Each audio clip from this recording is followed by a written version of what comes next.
wassalatu wassalamu ala asrofil anbiya'i wal mursalin wa ala alihi wa sahbihi rasulillahi ajmain. Asyhadu an la ilaha illallah wa asyhadu anna Muhammadan abduhu wa rasuluh la nabiyya ba'da. Pertama-tama yang paling sama-sama kita hormati Mami Kepala Sekolah SD Negeri 04 Minas Jaya, kemudian beserta wakil serta rekan-rekan guru hebat semuanya. Apa kabarnya pada siang hari ini, bunda-bunda? Alhamdulillah, luar biasa. Yes. Masih belum semangat. Kita ulang lagi ya bunda. Apa kabarnya hari ini semuanya? Alhamdulillah, luar biasa. Yes. Allahu Akbar. Oke, terima kasih. Syukur alhamdulillah kita ucapkan kehadiran Allah Subhanahu wa taala yang mana pada hari ini kita masih diberi kesempatan kesehatan berkumpul di ruang laboratorium kita dalam rangka ada salah seorang calon guru penggerak angkatan 8 yaitu Bunda Mary yang akan menyampaikan materi tentang menyebarkan pemahaman budaya positif. Selanjutnya sholat beriring salam tidak lupa pula mari kita curahkan kepada junjungan alam yang ini besar Muhammad Sallallahu Alaihi Wasallam dengan lafaz Allahumma sholli ala Sayyidina Muhammad wa ala ali Sayyidina Muhammad. Baik, tidak untuk memperpanjang mukadimah, pada kesempatan kali ini mari kita dengarkan sambutan dari Mami Kepala Sekolah. Kepada Mami, waktu dan tempat kami persilakan.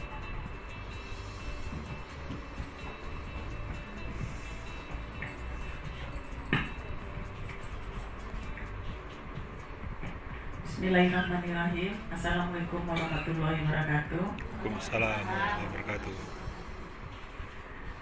Puji syukur kehadirat Allah Subhanahu wa taala yang mana hari ini kita bisa berkumpul di ruangan ini dalam rangka aksi nyata modul 14 Mary Honest CGP angkatan 9. Dan selawat beriring salam buat Nabi besar kita yaitu Nabi Muhammad Sallallahu Alaihi Wasallam dengan mengucapkan Allahumma shalli ala sayyidina Muhammad wa ala ali sayyidina Muhammad. Di sini kami sebagai kepala sekolah sangat mensupport kegiatan, apalagi kegiatan-kegiatan yang seperti ini.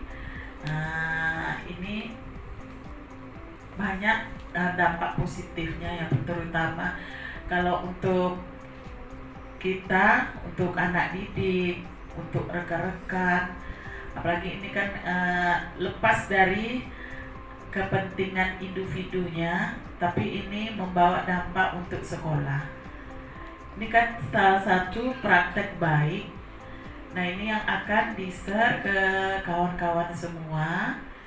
Nah, dari sini Mami sebagai kepala sekolah mengajak yang lain, ayah bunda yang lain, mari sama-sama ikut untuk mengikuti seleksi CGP ini. Karena di zaman kurikulum, di era kurikulum sekarang, era kurikulum merdeka sekarang, tuntutan untuk guru yang punya kreatif dan inisiatif ini sangat-sangat diperlukan. Kalau dulu di zamannya kurikulum sebelumnya memang sih bagus, semua kurikulum itu bagus, nggak ada yang nggak bagus ya, semuanya bagus, pasti ada kelebihan masing-masing. Nah, tapi di kurikulum merdeka ini memang sangat mengapresiasi atau bakat dari guru dan minat dari siswa ini sangat ditonjolkan. Nah, marilah sama-sama ya kita mendukung kegiatan ini dan mensupport supaya rekan kita sukses. Ini tugas terakhir. Modul 1. Modulnya sampai berapa? 3. Kalau Ari udah sampai 3 ya. Nah, nanti ya yang ayah bunda yang lain semoga juga bisa seperti ini. Ini kan sebagai contoh nih. Nanti berarti yang CGP yang berikutnya kan udah siap untuk tampil seperti ini. Yang kemarin hari ada seperti ini. Di kelas. Nah, ini besok seperti ini. Irma juga hari Senin. Buzar? Uluzar dari ya. Oke ya. Semoga sukses. Semoga karirnya makin bagus, dan yang terpenting niat kita supaya anak didik kita semakin baik ke depannya. Nah, yang itu yang bisa disampaikan. Wabillahi taufiq hidayah. Assalamualaikum warahmatullahi wabarakatuh.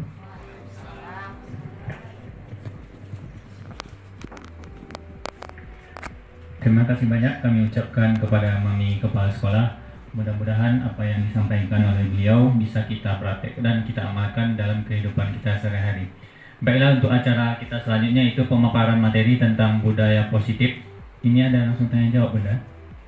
Oke, nanti setelah pemateri memberikan materinya, kita akan adakan tanya jawab kepada Bunda. Waktu dan tempat kami persilakan. Terima kasih kepada Ari. Assalamualaikum warahmatullahi wabarakatuh. Waalaikumsalam warahmatullahi wabarakatuh. Terima kasih yang tak terhingga kepada Mami Kepala Sekolah yang telah menyediakan waktunya dan menyempatkan diri untuk ada di sini memberikan support kepada kami sebagai CGP Angkatan 9 Kabupaten Siak. Terima kasih yang tak terhingga juga kepada ayah bunda semua yang ada di sini, GTK dan non GTK, SD 04 Minas Jaya yang selalu ada buat kami dan mensupport kami dalam apapun kegiatan kami menuju pendidikan guru penggerak ini. Kenalkan, saya Meriwan SMA, CGP Angkatan 9 Kabupaten Siak. Hari ini mungkin yang harus kita ucapkan pertama adalah sholawat beriring salam kepada Nabi besar kita Muhammad SAW yang telah memberikan rahmat dan hidayahnya kepada kita semua, sehingga kita semua ada di sini dalam keadaan sehat walafiat, insya Allah tidak kurang satu apapun, dan tentunya dalam keadaan bahagia. Baiklah, hari ini adalah merupakan tugas akhir dari modul 1. Modul 1.4 kami di pendidikan guru penggerak. Adapun aksi nyata ini merupakan diseminasi atau diskusi bersama bagi kami calon guru penggerak kepada rekan sejawat di sekolah dalam menyebarkan pemahaman budaya positif. Jadi di sini mungkin yang ingin Mary tanya atau Mary tahu kira-kira apa ya yang ada di dalam benak ayah bunda semua tentang budaya positif itu sendiri. Mungkin ada yang tahu? Budaya positif sering kita dengar ya, rasanya minggu lalu Mami bilang ya nih, budaya positif. Ini memang yang harus dikembangkan. Ya Pak Manca? Mungkin kalau positif itu pasti membiasakan hal-hal yang baik dalam kehidupan sehari-hari, dan juga kita berhasil belajar banyak. Positif itu biasanya yang sifatnya baik. Iya benar sekali. Ada lagi yang lain? Dari kata positif aja kita tahu ya, positif itu segala sesuatu yang baik. Budaya segala sesuatu yang sudah dilakukan, yang udah kita laksanakan. Dan insya Allah SD kita Negeri 4 Negeri 04 Minas Jaya sudah banyak melakukan budaya-budaya positif. Adapun latar belakang saya melakukan kegiatan ini adalah agar sekolah merupakan lembaga yang berperan penting dalam pembentukan karakter murid sebagaimana tujuan pendidikan, yakni mewujudkan profil pelajar Pancasila. Dengan demikian, peran guru sangat penting untuk menuntun murid dalam pembentukan karakter. Untuk terwujudnya budaya positif di sekolah, perlu adanya kolaborasi seluruh warga sekolah serta masyarakat dan pemerintah di lingkungan sekolah. Menciptakan budaya positif di sekolah memang membutuhkan waktu yang cukup lama, namun tetap harus dimulai dari sekarang, dimulai dari hal-hal kecil, mulai dari diri sendiri hingga terwujudnya pembiasaan positif di sekolah. Di sini ada 2 metode yang selalu kita gunakan dan yang akan kita gunakan. Mungkin ayah bunda semua juga pasti melakukannya di kelas. Kira-kira ada 2 metode, yaitu metode yang pembiasaan pembelajaran berpusat kepada guru dan metode pembelajaran yang berpusat kepada anak. Kira-kira kita mungkin nggak tahu apa metode pembelajaran yang kita lakukan di sekolah, di kelas terhadap anak-anak kita. Ada yang bantu bisa jawab?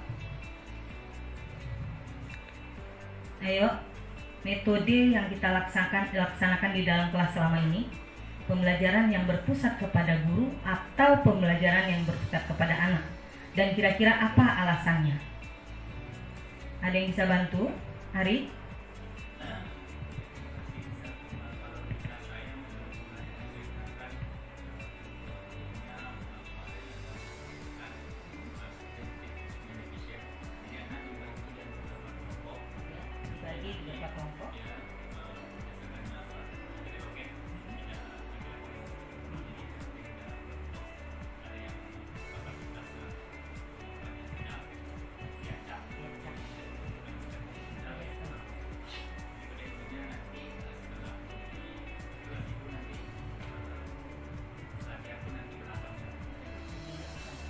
materi pembelajaran, dan pembelajarannya pun soal-soal pembelajaran latihannya berbeda ya Pak Arya. Terima kasih Pak Ari. Jadi metodenya berarti berpusat kepada murid, ya, pada siswa. Jadi memang itulah yang dituntut pada saat ini, pada kurikulum Merdeka ini sebenarnya yang dituntut adalah pembelajaran yang berpihak kepada murid, di mana disinilah nanti terlihat adanya diferensiasi. Bukan begitu Ayah Hari? Ya, jadi diferensiasi. Ujungnya nanti diferensiasi, di mana diferensiasi ini nantinya akan berakhir kepada terbentuknya pelajar yang berprofil pelajar Pancasila.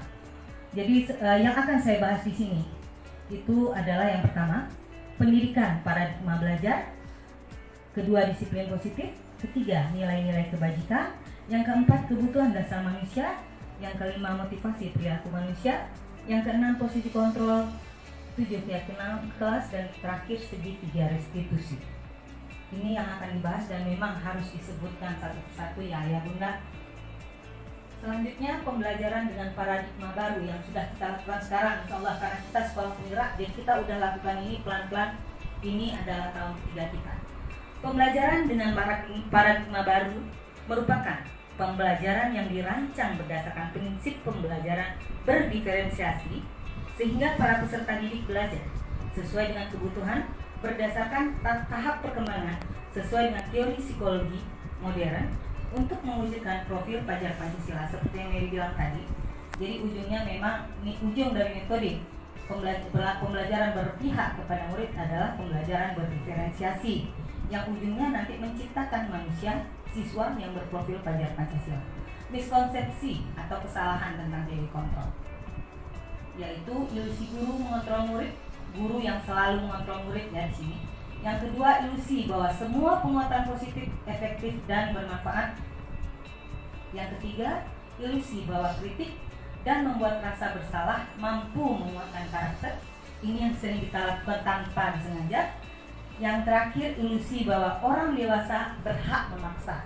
Ini mungkin bukan sama murid saja, sama anak di rumah pun sering kita lakukan. Jadi pelan-pelan mulai hari ini dan mulai ke depan kita ubah paradigma yang seperti itu. Miskonsepsi teori yang salah. Berikut mengubah paradigma stimulus respon ke pendekatan teori kontrol. Jadi di sini ada dua tabel, yaitu tabel stimulus respon dan tabel teori kontrol. Di stimulus respon itu realita atau kebutuhan kita sama. Sebenarnya sedangkan pada teori kontrol realita dan kebutuhan kita berbeda. Itu yang dulu dan sekarang ya Pak. Jelas sampai hari ini kita rasakan kebutuhan tiap anak tidak sama. Selanjutnya semua orang melihat hal yang sama. Sementara di teori kontrol setiap orang memiliki gambaran yang berbeda. Jadi jangan kita samakan pandangan kita terhadap pandangan orang yang melihat kita. Yang ketiga, kita mencoba mengubah orang agar berpandangan sama dengan kita. Sedangkan pada teori kontrol kita berusaha memahami pandangan orang lain tentang dunia.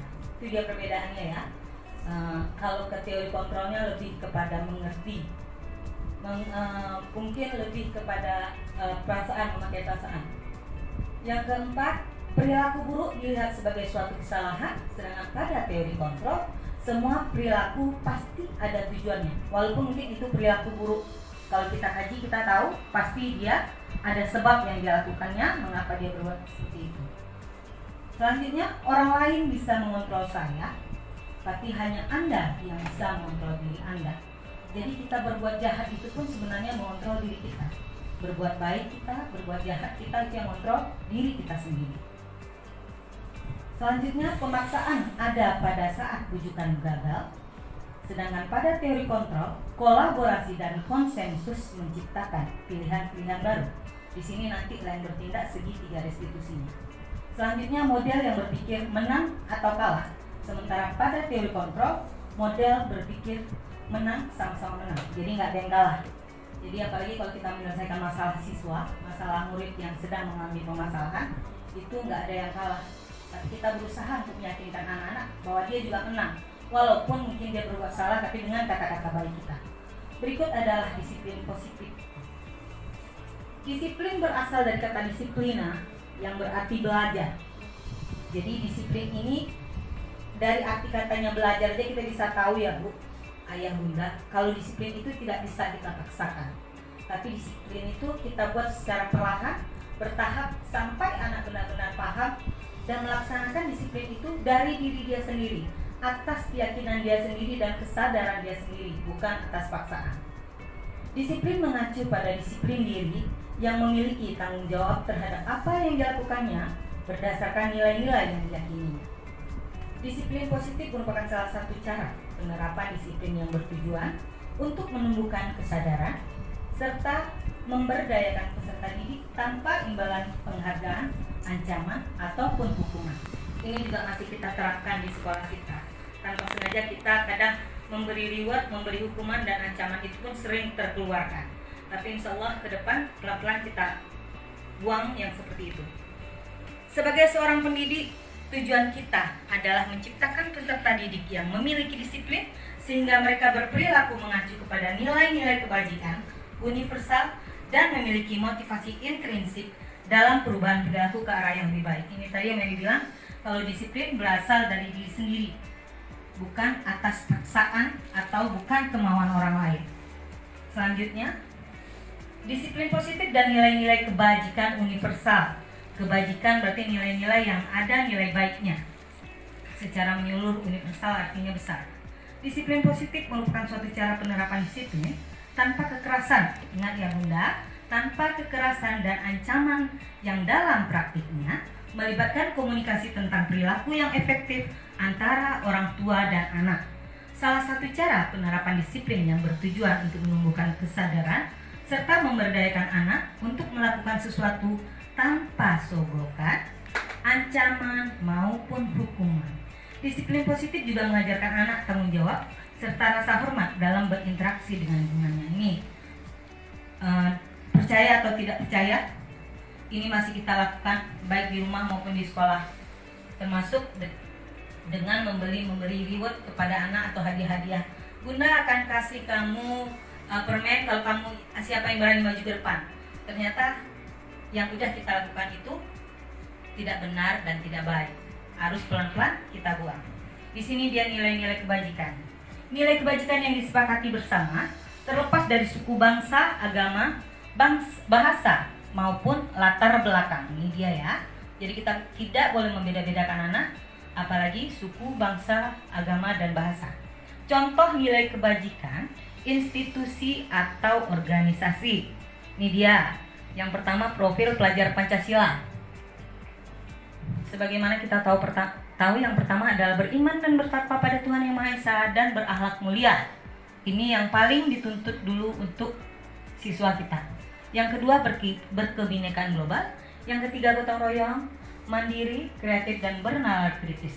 Sedangkan pada IBO Primary Years Program atau PBB itu nilai kebajikannya toleransi, rasa hormat, integritas, mandiri, antusias, empati, keingintahuan, kreativitas, kerjasama, percaya diri, dan komitmen. Sementara di dalam keterampilan hidup atau life skill dapat dipercaya, lurus hati, pendengar yang aktif, tidak merendahkan orang lain, dan memberikan yang terbaik dari diri. Ini dia nilai-nilai kebajikan. Beda ya ayah bunda, walaupun ujungnya sama, maknanya sebenarnya sama, tapi kata-katanya berbeda. Ini dia hukuman, konsekuensi, dan restitusi. Ini yang sering kita lakukan. Jadi di sini ada dua tabel. Tabel identitas gagal dan tabel identitas sukses. Kenapa gagal? Karena memakai hukuman. Jadi hukuman tuh pasti akan membuat siswa atau kita merasa gagal. Ini dia dengan hukuman dan disiplin. Disiplin ada dua, yaitu konsekuensi dan restitusi.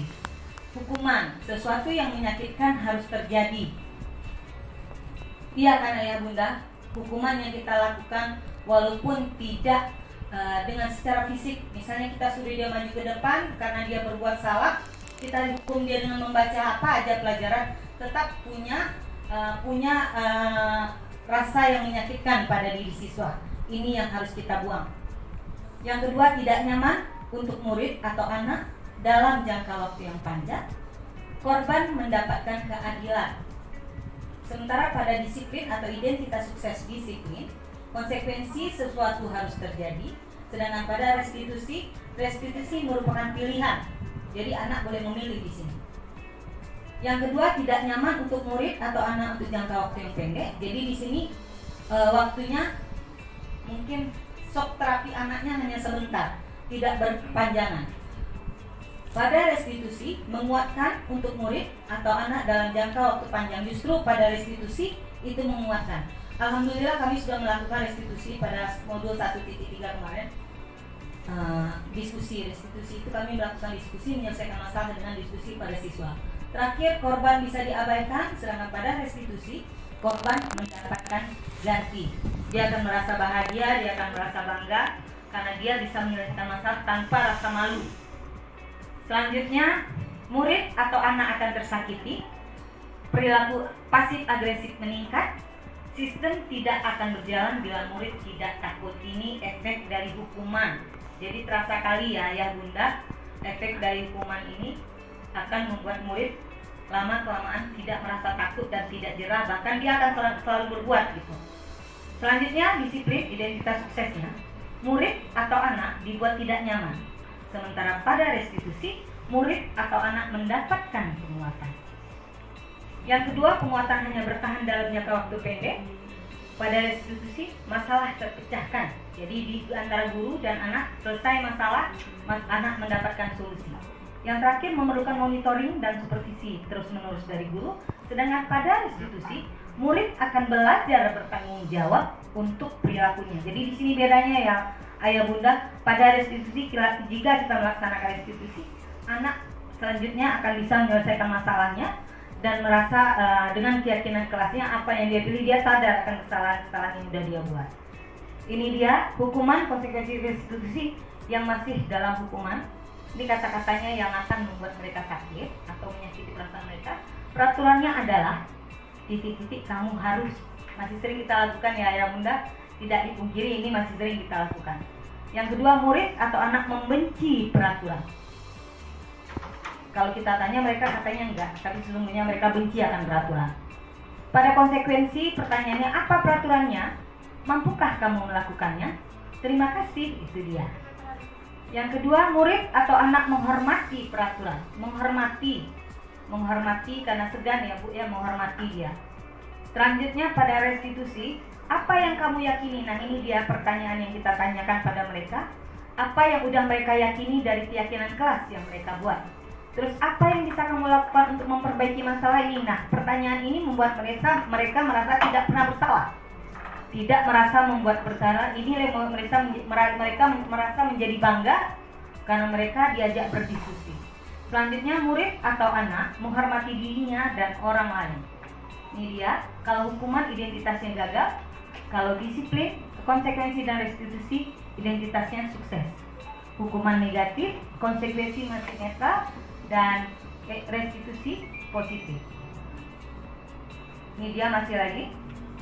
Pertanyaannya, awas kalau dilakukan lagi ya. Nanti awas kamu. Nah, ini masih sering kita lakukan. Jangan bohong, iya kan ayah bunda? Awas. Jangan lupa siram ya kalau WC. Itu pasti sering tuh. Terus mode paksaan, itu paksa namanya paksa. Sekarang nggak boleh kita memaksakan karena emang kita harus menghamba kepada anak. Mendorong menyalahkan diri. Terus konsep diri buruk, murid dan anak belajar. Selanjutnya yang konsekuensi, lakukan apa yang saya katakan. Itu juga masih memaksa walaupun dengan kata-kata yang halus. Sementara kalau pada restitusi, apakah hal ini yang sesungguhnya ingin kamu lakukan? Nah ini kan manis sekali perkataannya. Jadi anak-anak gak merasa tersakiti. Dengan bahasa yang seperti ini beda kali ya. Beda kali ya bunda. Lakukan apa yang saya katakan. Masih ada kesan memaksa. Masih ada kesan mode paksanya masih ada. Selanjutnya kalau konsekuensi menggunakan stimulus respon, sedangkan restitusi dengan teori kontrol. Kalau konsekuensi mendorong kepatuhan, pada restitusi mendorong disiplin positif pada diri anak. Pada konsekuensi konsep diri baik, pada restitusi konsep diri kuat. Kuat beda dengan baik. Kalau baik sementara bisa, kalau kuat itu insya Allah lengket pada dirinya dan akan membuat dia percaya dirinya lebih tinggi. Oke. Pada restitusi, anak akan belajar mengerjakan masalah. Itu bedanya konsekuensi dan hukuman. Selanjutnya, mencoba mengontrol anak dengan penguatan negatif, membayar impas kesalahannya. Dampak pada murid marah, merasa bersalah, rendah diri, mengasingkan diri. Tiba-tiba tidak diharapkan atau sangat melukai, dibuat oleh guru. Ini dia ya, kalau hukuman dibuat oleh guru. Terus kalau konsekuensi, mencoba mengontrol anak dengan penguatan-penguatan yang positif. Kehilangan hak, waktu jeda seseorang diri, dan penahanan. Di sini maksudnya karena masih ada konsekuensi, seperti misalnya masuk jam sekian, pulang jam sekian, itu konsekuensi masih namanya ya. Selanjutnya sudah diketahui dan masuk akal, dibuat oleh guru dan murid atau anak-anak. Sementara pada restitusi, anak paham bahwa dirinya sendiri yang pegang kendali kontrol. Jadi di sini jika anak benar-benar sudah melaksanakan budaya positifnya, dia bisa melakukan disiplin dirinya, mulai dari dirinya memang atas keyakinan dan kesadaran dirinya. Makanya restitusi ini bisa terjadi. Terus murid atau anak tidak kehilangan waktu, namun bersemangat untuk memperbaiki diri. Berupa undangan untuk mengadakan restitusi dibuat oleh murid. Jadi restitusi itu nanti keyakinan kelas dibuat oleh murid. Ini dia, restitusi haruslah menjadi pilihan untuk menerapkan disiplin positif. Jadi ini harus kita terapkan di sekolah ya Bunda, di kelas kita masing-masing. Pertama-tama yang akan kita lakukan adalah keyakinan kelas. Dari keyakinan kelas yang dibuat bersama inilah nantinya jika mereka melanggar keyakinan, maka itulah yang kita lakukan dengan segitiga restitusi.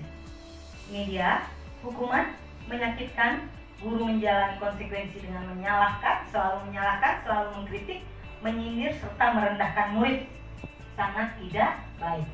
Kalau pada konsekuensi, guru membantu, menyatakan peraturan, melakukan peringatan, dan menerapkan konsekuensi. Masih agak keras ya Bunda, masih agak keras dan agak sedikit memaksa. Sementara pada restitusi, menguatkan guru, menyebutkan keyakinan kelas. Jadi setiap kesalahan yang mereka lakukan kita kembalikan ke keyakinan kelas.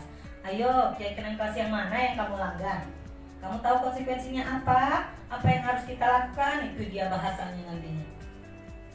Membimbing kerangka acuan berpikir restitusi murid pada anak. Jadi pelan-pelan mulai hari ini kita harus buat sama-sama disiplin positif. Ini dia ya. Ini dia perbedaan antara hukuman, konsekuensi, dan restitusi. Pada hukuman tidak terencana atau tiba-tiba, pada konsekuensi terencana disepakati sesuai peraturan. Pada restitusi, proses menciptakan kondisi bagi murid untuk memperbaiki kesalahan. Nah beda ya, mereka disuruh berproses untuk memperbaiki kesalahan, bukan tiba-tiba, tidak tiba-tiba karena sudah dibuat keyakinan kelas tadi. Yang kedua, murid tidak tahu apa yang akan terjadi atau tidak dilibatkan. Sementara pada konsekuensi, murid tetap dibuat untuk nyaman. Pada restitusi, proses kolaboratif yang mengajarkan murid untuk mencari solusi sendiri. Jadi mereka merasa dewasa, mereka merasa dihargai. Itu bedanya restitusi, konsekuensi, dan hukuman. Kalau hukuman bersifat satu arah dan berupa hukuman fisik atau psikis. Kalau pada konsekuensi, sikap guru selalu memonitor murid, kita memonitor murid, tapi restitusi tidak. Karena apa? Karena mereka sadar bahwa disiplin diri mulai dari diri itu berdasarkan dari diri dia sendiri. Hukuman atau konsekuensi. Murid diminta bertelanjang kaki sepanjang hari. Ini contohnya ya Ayah Bunda, karena tidak menggunakan sepatu warna hitam sesuai peraturan sekolah. Ini contoh konsep hukuman yang kita berikan kepada murid yang tidak memakai sepatu berwarna hitam. Yang kedua, berdiri di depan kelas sambil mengangkat kaki satu. Masih ada ya Bunda? Masih ada buat seperti itu? Nggak ada ya? Di sekolah kita alhamdulillah udah nggak ada karena tidak bisa menjawab pertanyaan. Yang ketiga, membersihkan tumpahan air di meja. Tulis karena tersenggol pada saat belajar ada. Kalau membersihkan Ya, dan biar dia bertanggung jawab ya Pak Manca. Tapi pelan-pelan harus kita buang itu Pak Manca. Jadi gimana solusinya Bang? itu nanti kita solusinya dari segi restitusi. Keyakinan kelas Pak Manca bisa buat tuh. Kehilangan 10 menit jam istirahat untuk mengerjakan tugas karena terlambat datang dan tertinggal pelajaran selama 10 menit. Nah ini kan merugikan anak, gak boleh kita lakukan itu. Selanjutnya, duduk di bangku di pinggir lapangan pada jam istirahat. Tidak diizinkan bermain oleh guru piket karena mencederai teman saat bermain di lapangan. Ini dia, sering kejadian masih di SD. Terlambat hadir pembelajaran, datang 15 menit dan diminta untuk tinggal 15 menit sesudah kelas usai untuk membahas ketertinggalan pembelajaran. Lari mengelilingi lapangan basket 2 kali karena terlambat 10 menit untuk pelajaran PJOK. Nah, ini ayah Dedi ada lakukan ya Dedi? Enggak ya. Ini mungkin hukuman-hukuman yang dilakukan di SMP karena keras. Kita yang sok manda. Yang terakhir, membersihkan WC sekolah karena mematahkan dan sekolah ini kan. Sedih kali kita rasanya kita suruh anak didik kita membersihkan WC, mungkin di rumahnya nggak pernah dilakukan, disuruh mamanya. Sementara kita di sekolah yang hanya beberapa saat yang disuruh untuk mendidik, malah kita lakukan hukuman seperti itu. Dihukum karena penghargaan. Nah ini dia, ini kesalahan yang tidak sengaja dan tidak sadar kita lakukan. Penghargaan tidak efektif. Ingat ya ayah bunda, penghargaan tidak efektif. Hanya jika Anda melakukan hal ini, maka Anda akan mendapatkan penghargaan yang diinginkan. Penghargaan akan menurunkan kualitas. Penghargaan mematikan kreativitas. Penghargaan merusak hubungan. Akan merasa iri dan sebagian dari mereka akan tidak menyukai orang yang diberikan penghargaan. Ada persaingan diri di dalam kelas. Penghargaan mengurangi ketepatan. Penghargaan menghukum mereka yang tidak mendapatkan penghargaan. Misalnya dalam sistem ranking, mereka yang mendapatkan ranking kedua akan merasa paling dihukum. Jadi inilah alasan pemerintah tidak melaksanakan rankingan di dalam rapor. Motivasi dari dalam diri atau intrinsik ini yang paling penting, yang bisa mengubah diri murid-murid kita untuk bisa melaksanakan budaya positif dan disiplin positif. Saat seseorang anak belajar untuk pertama kali, menggabungkan huruf-huruf dan kata-kata, serta menyadari bahwa ia dapat membaca, timbul pijar di matanya dan sebuah senyuman di wajahnya. Anak tersebut begitu gembira bahwa ia telah mempelajari dan menguasai suatu keterampilan baru. Kesadaran akan kemampuannya bahwa dia sudah dapat membaca sesungguhnya sudah merupakan sebuah penghargaan. Sering ya mungkin kita, apalagi seorang orang tua, nama anak kita diagungkan atau dipanggil ke depan atau dia membaca ayat suci yang gimana aja, itu tanpa kita sadari kita menangis atau merinding. Itu suatu penghargaan yang kita terasakan. Jika kita memberikan penghargaan kepada seseorang anak pada saat dia sedang merasa bangga dengan pencapaiannya sendiri, maka kita akan mengambil kegembiraan yang saat itu sedang dirasakan secara alamiah.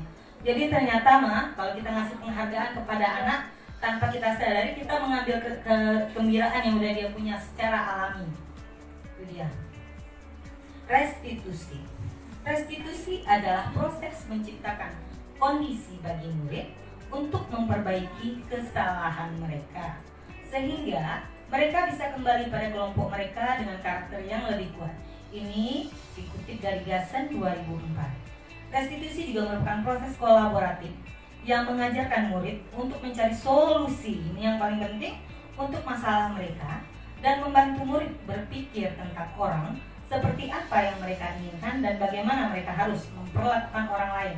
Chelsen Gassen 1996. Ciri-ciri restitusi. Restitusi bukan untuk menebus kesalahan, namun untuk belajar dari kesalahan. Bukan untuk menebus kesalahan, tapi belajar dari kesalahan sehingga terjadi perbaikan. Restitusi memperbaiki hubungan. Restitusi adalah tawaran, bukan paksaan.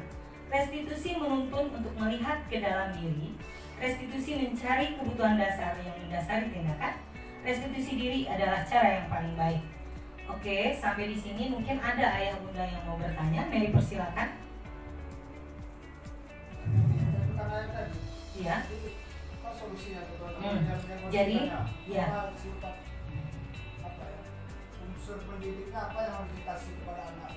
Misalnya jatuhkan air nih. Tidak boleh dia membersihkannya. Siapa yang akan melakukannya? Tetap dia yang kita suruh lakukan. Tapi kan kesannya nanti dia akan pelan-pelan dengan keyakinan keras yang dia buat. Ayo, Manca, kenapa kamu membuang airnya? Kamu tahu kesalahan apa yang sudah kamu buat? Keyakinan kelas mana yang kamu langgar? Nah kan dia jawab tuh, Dia jawab dia kelas nomor 2 ya, Bunda. Oke, terus apa yang harus kamu lakukan? Mengelapnya Bunda.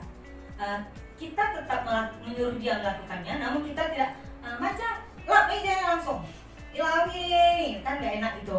Jadi bahasanya dengan bahasa yang memang membuat dia merasa dia dipercaya, dia bisa menyelesaikan masalahnya tanpa kita salahkan dia.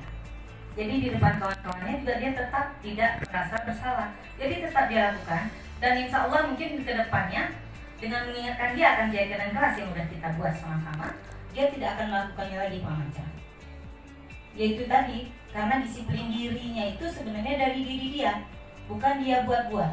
Jadi memang tugas kita yang utama adalah bagaimana kita bisa menciptakan diri positif. Disiplin positif itu memang berdasarkan kesadaran diri sendiri.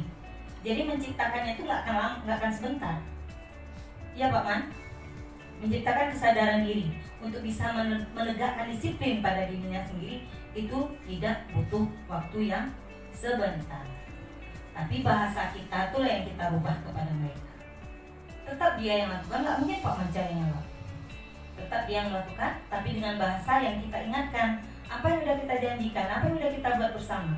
Perjanjian kelas seperti apa, jadi yang mana, terus apa yang akan kamu lakukan. Jadi dia menjawab sendiri, dia berproses, sambil dia berproses itu dia akan dewasa. Dia sadar, oh iya aku salah loh, harusnya aku lakukan ini. Jadi insya Allah mungkin ke depannya dia jadi lebih hati-hati. Mungkin letak airnya nggak di atas meja lagi, letak di pinggir, jadi dia tidak akan melakukan kesalahan yang sama. Bisa diterima Pak Manca? Oke. Selanjutnya mungkin sebelum ini ya, sebelum ini masuk selanjutnya kita tepuk semangat dulu lah yuk. Tepuk semangat. Semangat. Sekali lagi lah. Nggak ada yang semangat. Tepuk semangat.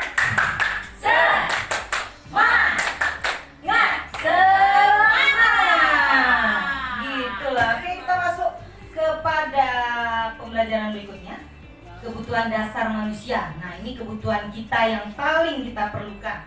Kami Sampai. Bunda masih bisa bertanya? Boleh. Masalah apa tadi itu? Penghargaan menghukum, bisa dibuka lagi slide itu? Yang mana aja Dedi? Nih ya. Penghargaan dapat menghukum apa gitu? Nih ya. Nih, dihukum karena penghargaan. Iya. Penghargaan tidak efektif, mana dia? Penghargaan merusak hukum.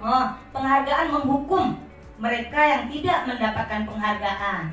Jadi yang kita udah kasih hadiah nih, yang lain kan sedih. Bisa jadi yang sedih itu sebenarnya dia bisa loh Pak. Sebenarnya dia bisa. Tapi karena dia nggak dapat hadiah atau kalah cepat, dia jadi sedih. Justru dia jadi down dan nggak mau melakukannya lagi.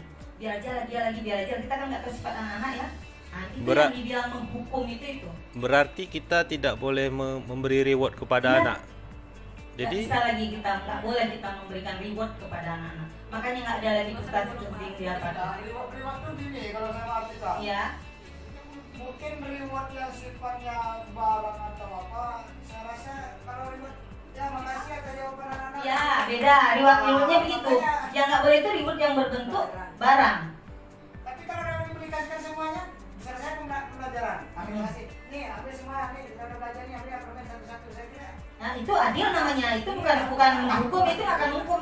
Yang reward diberikan yang akan menghukum itu jika Pak Manca terus loh yang maju ke depan. Sementara yang nomor 2 mungkin bisa ciut hatinya, ciut nyalinya sehingga dia ya udahlah pasti dia juga ada kan anak-anak yang berpikiran seperti itu. Biar aja.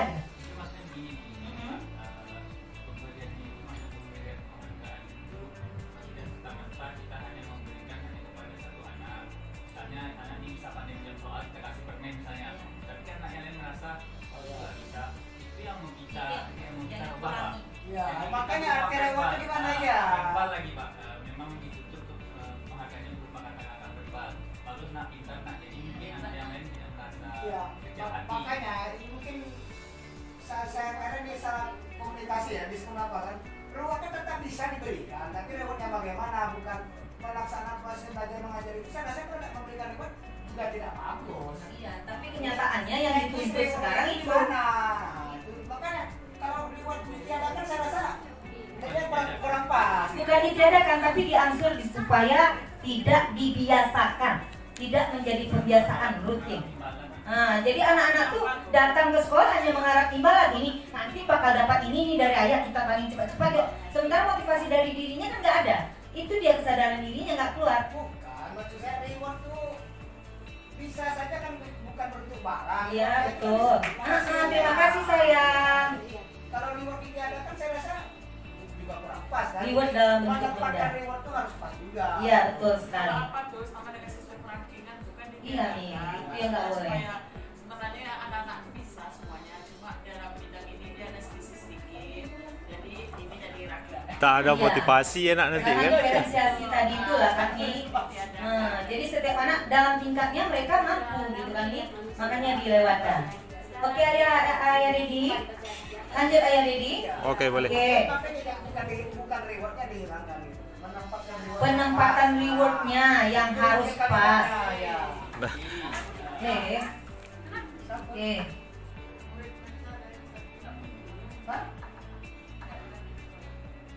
Singgah apa mungkin? Oke, ini dia kebutuhan dasar manusia. Ini adalah kebutuhan yang paling penting yang akan membuat kita merasa bahagia jika semuanya terpenuhi. Kebutuhan dasar manusia adalah segala sesuatu yang kita lakukan untuk mendapatkan apa yang kita inginkan. Seluruh tindakan kita lakukan memiliki tujuan tertentu dan semua yang terbaik yang kita lakukan dalam rangka agar kebutuhan dasar kita terpenuhi dengan baik. Ini dia 5 kebutuhan dasar manusia. 5 kebutuhan dasar manusia yang harus kita penuhi. Jika salah satunya tidak terpenuhi aja, maka pasti akan terjadi kesalahan-kesalahan dalam perkembangan anak. Yang pertama, kebutuhan dasar untuk bertahan hidup, yaitu makanan, pakaian, tempat tinggal, keamanan, dan kesehatan. Yang kedua, kebutuhan akan kasih sayang dan rasa diterima. Rasa diterima, dipedulikan, berbagi, kerjasama, menjadi bagian dalam kelompok ini. Yang ketiga, penguasaan, yaitu merasa harga dirinya dihargai, keinginan untuk dianggap dia bisa menjadi pemimpin, dianggap dia ada di situ, dia bisa, dia mampu, berprestasi, diakui dan didengar. Yang keempat, kebebasan, yaitu mandiri, memiliki pilihan, mencoba hal baru, mampu mengendalikan arah dirinya. Yang terakhir adalah kesenangan, yaitu bermain, humor, antusiasme, dan tertawa. Yang kelima ini pun kita masih butuh ya bunda, bukan anak-anak saja. Jadi 5 kebutuhan dasar inilah yang mendasari kebahagiaan peserta didik. Ini dia motivasi perilaku manusia. Untuk hukuman, menghindari ketidaknyamanan, untuk mendapatkan imbalan atau penghargaan dari orang lain, untuk menjadi orang yang mereka inginkan dan menghargai diri sendiri dengan nilai-nilai yang mereka percaya. Ini yang merupakan motivasi intrinsik, sedangkan yang 2 tadi merupakan motivasi intrinsik dari luar. Ini yang perlu kita dalami dari anak-anak, yaitu motivasi intrinsik dari dirinya sendiri. Bagaimana mereka bisa menciptakan rasa percaya diri mereka inginkan dapat bisa menghargai diri sendiri dengan nilai-nilai yang mereka percaya. Ini dia 5 posisi kontrol. Kita masuk ke 5 posisi kontrol. Kira-kira ada 5 posisi kontrol nih. Ada penghukum, pembuat rasa bersalah, sebagai teman, sebagai pemantau, dan sebagai manajer. Kira-kira posisi kontrol mana yang ayah bunda miliki dan lakukan di kelas? Ayo. Penghukum, jangan ya. Pembuat rasa bersalah, ini kayak seperti kasus yang dibilang Pak Manca tadi, cepatlah. Nah, tuh jadi mereka langsung rasa bersalah. Sebagai teman diajak berbicara, sebagai pemantau dilihat aja dulu, dilihat dilakukannya enggak, nanti baru diingat. Sebagai manajer inilah posisi kontrol yang terbaik yang harus kita lakukan. Ya, 5 posisi kontrol penghukum. Ini dia yang pertama ya. Yang penghukum apa aja yang dilakukannya ya? Ini dia bahasa yang sering digunakan oleh seorang guru penghukum. Jangan kita lakukan ini lagi ayah bunda, patuhi aturan saya, atau awas. Nih nggak pernah kita pakai lagi ya. Kamu selalu saja salah. Nah ini pasti selalu yang terakhir selesai. Guru seperti ini senantiasa percaya hanya ada satu cara agar pembelajaran bisa berhasil, yaitu dengan cara dia, bukan cara anak. Jadi dia lakukan itu karena dia merasa dia benar. Ikutkan selera dia, bukan selera anak. Ini dia, posisi kontrol membuat rasa bersalah. Guru akan bersuara lebih lembut. Ibu sangat kecewa sekali dengan kamu, nak. Kenapa kamu dapat nilai segini? Sering kita lakukan ya. Kalau ada anak kita yang mungkin kita kecewa, dia biasanya dapat nilai tinggi, lalu dapat nilai rendah. Pasti ini kata-kata kita yang keluar. Terus, berapa kali Bapak harus memberitahu kamu ya? Gimana coba kalau orang tua kamu tahu kamu berbuat begini? Di posisi ini, murid akan memiliki penilaian diri yang buruk tentang diri mereka.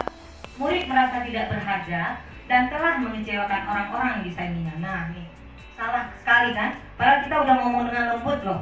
Tapi dia tetap kena jiwanya, kena mentalnya, kena psikisnya. Itu dia, makanya dibilang posisi kontrol membuat rasa bersalah. Jangan sampai kita buat anak-anak murid kita merasa bersalah, sehingga bisa jadi dia takut sama kita. Jadinya takut untuk datang ke sekolah. Ini dia posisi kontrol yang ketiga sebagai teman. Mungkin baik ya, kalau di rumah mungkin bisa kita lakukan kepada anak-anak kita kalau kita menjadi teman. Di sekolah juga bisa, sama anak-anak murid yang besar. Tidak akan menyakiti murid, mengontrol murid melalui persuasi atau pendekatan persuasif, menggunakan hubungan baik dan humor. Nah, jadi perlu guru-guru itu ada humor. Perlu ayah bunda itu punya humor, punya rasa humor sama anak-anak muridnya. Ini perkataannya, ayo bantulah demi Bapak ya.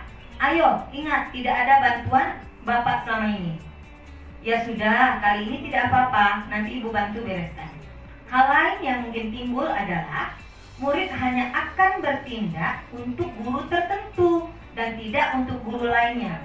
Murid akan tergantung pada guru tersebut nih dia cuma sayang sama gurunya aja. Mungkin kalau sistem wali kelas gitu ya, kayak guru agama, guru olahraga pasti merasa tersisih ya Naya. Pasti ya Naya. Karena apa? Karena mereka terbiasa sama gurunya sebenarnya itu. Jadi mereka menganggap yang temannya, yang gurunya, yang dia percaya ya cuma bundanya. Bunda agama, bunda olahraganya nggak bundanya. Apapun yang dikadukannya ya sama bundanya. Ini dia posisi teman. Ternyata tetap menjadi posisi kontrol yang belum baik. Selanjutnya posisi kontrol pemantau. Bertanggung jawab atas perilaku orang-orang yang diawasi berdasarkan peraturan dan konsekuensi. Ayo, peraturannya apa? Apa yang telah kamu lakukan, nak? Sanksi atau konsekuensinya apa, ayo? Nah, seorang pemantau sangat mengandalkan perhitungan, catatan, data yang dapat digunakan sebagai bukti atas perilaku seseorang. Jadi gurunya ngumpulin data dulu, udah berapa kali nih Ayah Hari melakukan kesalahan, udah berapa kali nih si Noni nggak buat PR, baru mereka proses. Itu dia namanya pemantau. Selanjutnya posisi kontrol terbaik, yaitu yang mungkin harus kita lakukan, yaitu manajer. Seorang manajer telah memiliki keterampilan di posisi teman atau pemantau. Ini dia ya, udah berada di posisi ketiga dan keempat, baru dia berada di posisi kelima atau manajer. Pertanyaannya, apa yang kita yakini? Ini dia, kembali lagi keyakinan kelas. Apakah kamu meyakininya? Jika kamu meyakininya, apakah kamu bersedia memperbaikinya? Jika kamu memperbaiki ini, hal ini menunjukkan apa tentang dirimu? Apa rencana kamu untuk memperbaiki hal ini? Jadi pertanyaan ini membuat mereka berpikir apa yang sebaiknya mereka lakukan, apa yang harus mereka lakukan. Jadi mereka bisa berpikir dan menyelesaikan masalahnya sendiri pelan-pelan. Contoh 5 posisi kontrol guru. Kasusnya, siswa terlambat datang ke sekolah.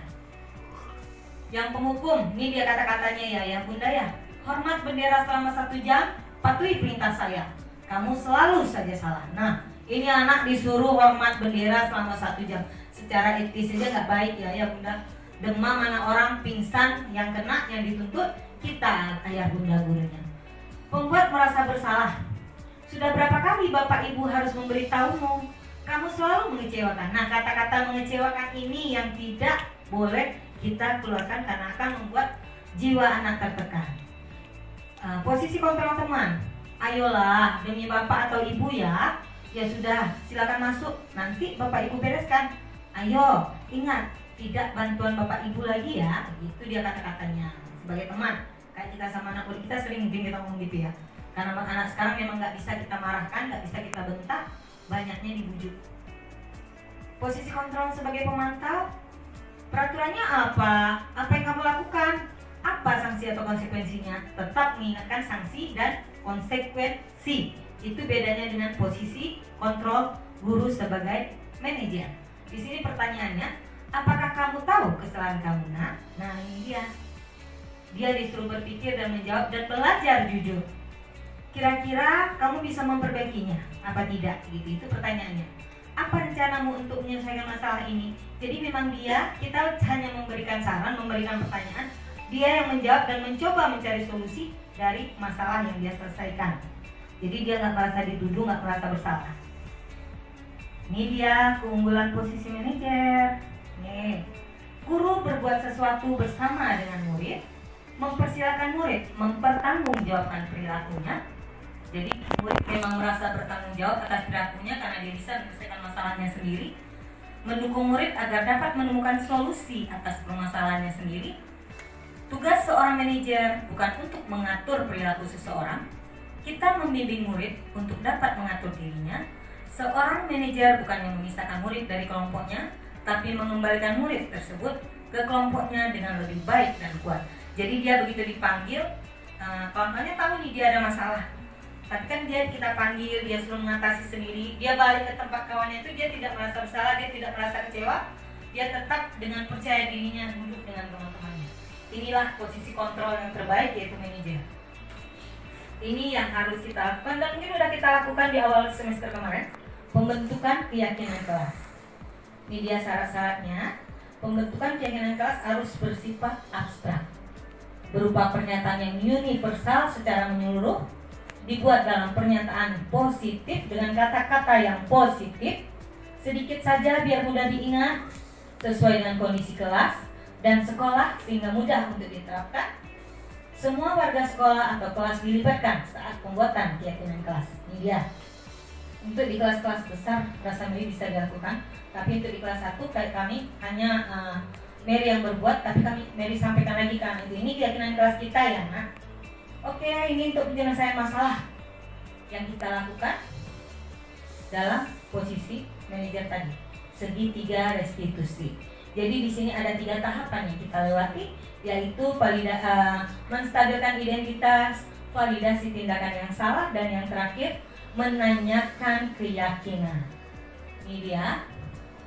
Pada menstabilkan identitas yang di bawah ya ayah bunda, ini dia yang di bawah. Menstabilkan identitas. Yang pertama yang kita lakukan itu, setiap orang pasti pernah melakukan kesalahan. Kamu bukan salah satunya yang pernah melakukan ini. Jadi ini kata-kata pertamanya kita untuk melakukan diskusi dengan anak. Terus validasi tindakan yang salahnya seperti apa? Kamu tentunya punya alasan mengapa kamu melakukan itu. Adakah cara lain yang lebih efektif untuk mendapatkan apa yang kamu butuhkan? Terus pada meyakinkan keyakinan si anak, keyakinan kelas apa yang kita sepakati? Kamu ingin menjadi orang seperti apa? Ini dia pertanyaan-pertanyaannya yang akan membuat anak tidak merasa bersalah dan tetap bisa menyelesaikannya sendiri. Menstabilkan identitas. Ini dia pertanyaan-pertanyaan contoh untuk kita lakukan penyelesaian masalah di kelas. Berdasarkan prinsip membuat kesalahan adalah bagian dari proses pembelajaran. Ingat ya ayah bunda, kesalahan adalah bagian dari proses pembelajaran. Adapun pertanyaannya itu adalah berbuat salah itu wajar. Tidak ada manusia yang sempurna. Ini kata-kata yang harusnya kita keluarkan kepada anak-anak. Bapak atau ibu juga pernah melakukan hal itu. Bapak atau ibu tidak mau mencari siapa yang salah, tapi kita mencari solusi permasalahan ini. Kamu berhak merasa begitu. Ini dia. Penyelesaian masalah yang kedua yaitu validasi tindakan yang salah. Berdasarkan prinsip, setiap perilaku berupaya memenuhi suatu kebutuhan tertentu. Kamu pasti punya alasan mengapa melakukan hal itu. Padahal kamu bisa melakukannya yang lebih buruk dari ini. Kamu patut bangga karena telah melindungi sesuatu yang penting buat kamu. Kamu melakukannya karena mempertahankan sesuatu yang penting bagimu. Bagus-bagus bahasanya kan ayah bunda, tidak menjatuhkan anak, tidak membuat jiwa anak tertekan. Yang terakhir menanyakan keyakinan. Berdasarkan prinsip teori kontrol bahwa pada dasarnya kita termotivasi secara intrinsik dari dalam. Jadi di sini pelan-pelan anak-anak sudah ada motivasi dari dalam dirinya sendiri atau secara intrinsik. Pertanyaannya adalah, apa keyakinan kelas kita? Nilai apa yang telah disepakati bersama? Seperti apa, ayo, gambaran sebuah kelas yang ideal menurut kamu? Kamu ingin menjadi orang seperti apa? Ini dia pertanyaan yang bakal dia jawab sendiri, lalu dia sendiri yang menyelesaikan solusinya.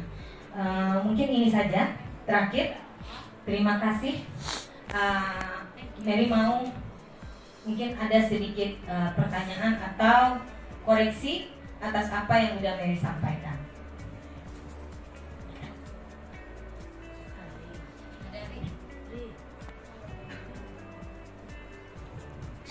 Oke, ini bisa dibilang paham atau nggak paham? Ada yang bertanya? Udah jadi manajer semua, alhamdulillah. SDN 04 Minajaya sudah melakukan pembelajaran dengan metode berpihak kepada murid semua. Nggak ada SDN 4 yang tidak melaksanakan pemahaman seperti itu. Mungkin ini. Terus mungkin bisa Mary lihat kan.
Ini sudah contoh dan berbagi ya. Dan Mary sudah melakukan itu. Oke. Dipotong nggak? Oke, mungkin kalau nggak ada pertanyaan, kita akhiri aja ini dulu. Jadi sebelum Mary akhiri, mungkin biar nggak stres ya muka ayah bundanya. Kayaknya pada suntuk, mungkin capek udah mau balik karena udah siang sekali. Oke, Mary punya clue.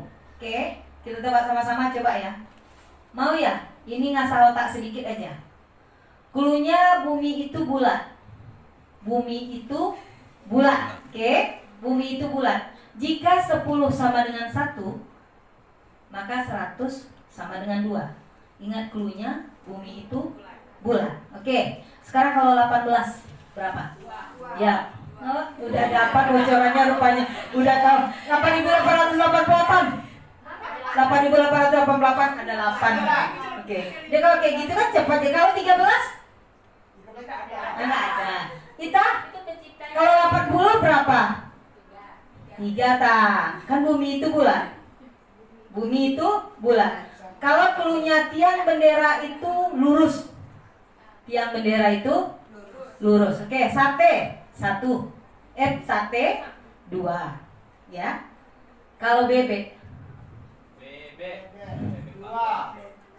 B pertama 1, B kedua 3 sama K. 5 dong. Yang ini. B E K 5 Pak Manca. Ini enak loh kalau dibuat di kelas. Jadi kalau kita karena kita udah paham bisa ngerti gitu. Tapi kalau anak-anak lambat nanti dia minta lagi bunda itu yang bikin seru. Kalau di kelas 4, 5, 6 itu enak dibuat. Iya, kan enak. Oke, mungkin terima kasih yang tak terhingga kepada Mami kepala sekolah kami yang cantik, yang selalu mensupport kami, guru-guru ayah bunda hebatnya. Apapun kegiatan yang kami lakukan selalu disupport. Terima kasih atas waktu yang Mami berikan. Terima kasih kepada ayah bunda yang setia ada di sini menemani saya dan mensupport saya. Demikian saja diseminasi aksi nyata saya hari ini. Wabillahi taufiq wal hidayah. Wassalamualaikum warahmatullahi wabarakatuh. Waalaikumsalam.